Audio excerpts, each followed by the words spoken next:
તો એક ભાઈ મને એવું કહેતા કે મારે બિઝનેસ કરવું છે, તો મારે શેનું બિઝનેસ કરવું? તો બિઝનેસ કરવું હોય તો જુઓ, પહેલી તો તમારે અત્યારે ગમે ત્યાં બિઝનેસ સારું તમે ગમે એ કરવા જશો ને તો 10 લાખની મૂડી રોકાણ જોઈશે.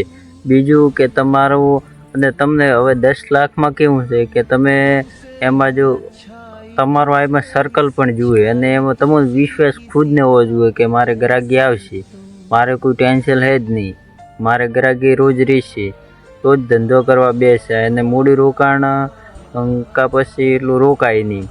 અને લોનની વાત કરું ને તો અત્યારે લોનથી ધંધો તમને ખુદને વિશ્વાસ હોય કે આ ધંધો મારે ચાલશે તો જ લોનથી ધંધો કરાય, બાકી લોનથી ધંધો કરાય જ નહીં.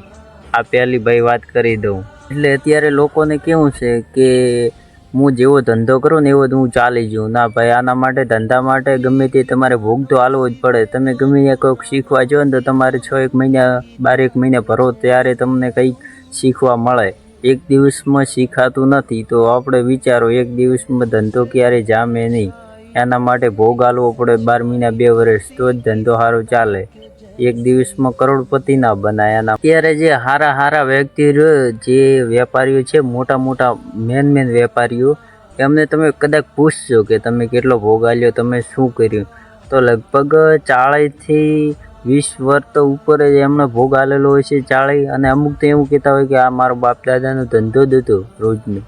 અત્યારે ભાઈ આટલો ભોગ આલે ત્યારે એમને કંઈક મળ્યું છે? તો તમે પહેલું કોકને પૂછજો કે તમે કેટલા વર્ષથી ધંધો કરો, તમારે આ અત્યારે આવું ચાલે છે.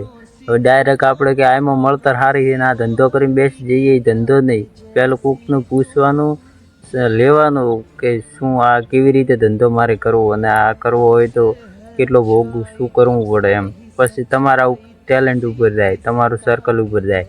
અને બધે કરતાં તમારે જો હારી મજૂરી કરવી હોય ને તો હારું અત્યારે ભેંસોમાં જ છે.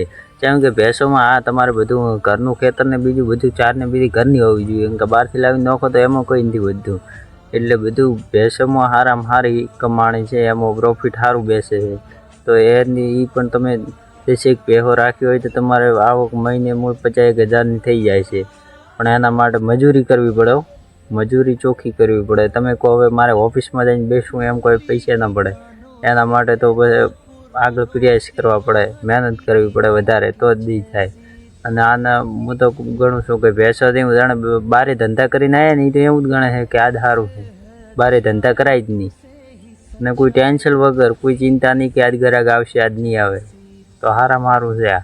બજારમાં જોવા જઈશું ને તો હરીફાઈના ધંધા થઈ ગયા છે. દરેક વસ્તુમાં હરીફાઈના થઈ ગઈ. અને અત્યારે તો ઘણી દુકાનો તો રેડીમેડ, બીજું ઘણી દુકાનો તો એવી છે ને કે આ ઇલેક્ટ્રિક એટલું તો ધંધો ઓલો વધી ગયો છે ને કે કોઈ બાકી જ નહીં રહ્યું હોય. કોકનો તમારા સર્કલમાં કોઈક તમારો ભાઈબંધ દુકાન કરીને રેડીમેડનો બેઠો હોય છે, હું ગેરંટી આલું લો. કેમ કે અત્યારે દુકાનો એટલી થઈ છે રેડીમેડની, તો વધી જ ગઈ છે. હું તો કોઈ બને એટલી વાર એવો કોઈ ધંધો આપણે કરાય જ નહીં. એટલું રિસ્ક ના લેવરાય. એક તો મોડી રોકાણ કેટલું જોઈએ, અને ઉપરથી ધંધો ના ચાલે તો આપણે તો ઘરના ઘરે જ. એના કરતાં કોઈ સારું વિચારી સમજી કે આ શું કરવું, કેવી રીતે કરવું.